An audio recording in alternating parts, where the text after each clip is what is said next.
Welcome to the Division 2. This is the real with Anubis can't be stopped. I told you I deal in facts, and the facts just shifted the entire map in our favor. I didn't drop the video yesterday because I was waiting for the truth to catch up to the grind. Yesterday, I was going to tell you how Title Update 1.1 was a failure of efficiency. Today, the gates are wide open. We have a total breach in the system. Infinite spawning is happening right now with the Kitsumbi squads and the Ronins, and if you aren't on top of this, you are doing it really, really wrong. Before we get into the heat, remember the law of this channel, efficiency and time management.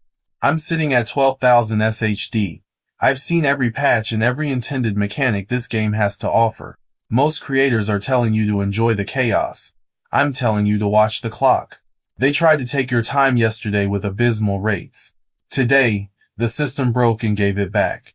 Now we see how the devs react. Let's talk about the dev fantasy versus the Anubis reality. On paper, the devs wanted a controlled, slow-metered grind. I called it absolute trash because 1 key in 2 hours is an insult. But then, the game mechanics fractured. Last night in an open-world 4-man group, the spawns went nuclear. By taking down the Kitsumbi squads and the Ronins, the keys started dropping at a rampant rate. I didn't just pull a few keys, I went on a total tear. I pulled 30 keys immediately just to unlock every single event outfit. Cleared the whole set, and then I went right back into the field and pulled another 100 keys. I've already spent a massive stack of keys on those event caches. That is the kind of volume you can pull when you stop following the intended loop and start following the facts. When you matchmake for a full squad and hit the open world, the evaded mechanic doesn't matter because the next squad is already through the door.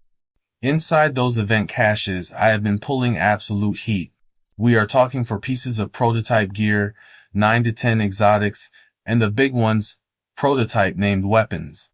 I'm talking about a prototype bell ringer and a prototype Kara weapons with the prototype stat bumps that the devs didn't even mention in the gear breakdown. This is the time to donate your keys for the community goal and then keep racking up those caches for yourself. For the first time in a long time, the PvE community is going completely ham. Everybody is helping everybody. This is the community the devs said they wanted, and it's happening because the game is finally rewarding our time. But here is the telltale sign. We have been through this for 10 years. This franchise is approaching Grand Theft Auto levels of longevity. People stay loyal for a decade because of the cool stuff, the power fantasy, and the loot. If you want to keep that momentum, you have to stop fixing the fun and start fixing the broken. Look at the history of selective fixing. If the devs move with lightning speed to patch this infinite spawn within 24 to 48 hours, while the invisibility glitch and the ladder glitch in the dark zone stay active for months, what does that tell you? They'll nerf the bombardier drone and the shrapnel trap. But they'll let people get spawn bombed by mortar in conflict as we speak. They promised a specialization grenade rework. They pulled back. They pulled the plug on Heartland, Red Storm, and the Floor 10 farm. They tell us server space is limited for stashes. Build more servers. If a player base is loyal for 10 years, you invest in the infrastructure to support them. Here is my challenge to the developers. Stop looking for ways to slow us down. Figure out how to incorporate these breaches into the game legitimately. Make it a global event. This is the most fun I've seen people have in years. Because it isn't an ego grind, it's a harvest. Until then, agents, do not wait. Forget the escalation prison. Forget the missions that waste your life.